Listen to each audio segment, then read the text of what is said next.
Roy moved his family to a remote farm. When they arrived, they found the house covered in overgrown weeds, looking like it had been abandoned for years. They soon settled in and started moving their things inside, while Denise was making the bed.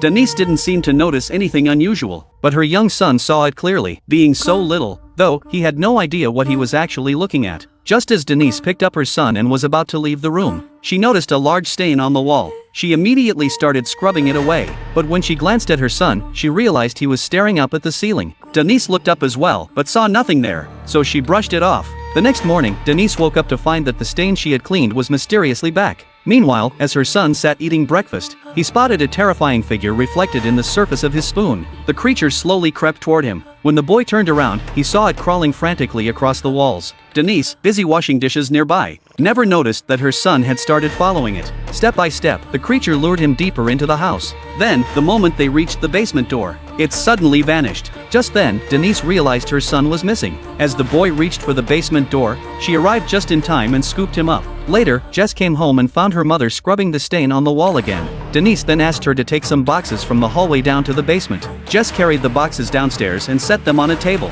As she was about to leave, she noticed a pocket watch wedged between the cracks in the floorboards. Strangely enough, no matter how hard she tried, she couldn't get it to open. Meanwhile, Roy had his own unsettling experience. He had just stepped outside when he noticed a flock of crows pecking at the sunflower seeds he had just bought, which were still sitting in the truck. Roy quickly grabbed some rocks and hurled them at the birds, managing to scare them off. But as he started unloading the seeds, he looked up and froze. The entire truck was covered with crows. A second later, the birds swarmed him and launched a vicious attack. Right then, a gunshot echoed from the distance. Startled by the noise, the crows scattered immediately. Moments later, a man appeared and introduced himself as Burwell. He said he was heading into town looking for work. Since Roy needed extra help on the farm, he offered Burwell a job on the spot, and Burwell gladly accepted. One day, only Jess and her little brother were home. That's when a flock of strange crows appeared on the roof. Later that night, while Jess was making dinner, she suddenly heard odd noises coming from upstairs. She called out, asking who was there, but no one answered. Then, all of a sudden,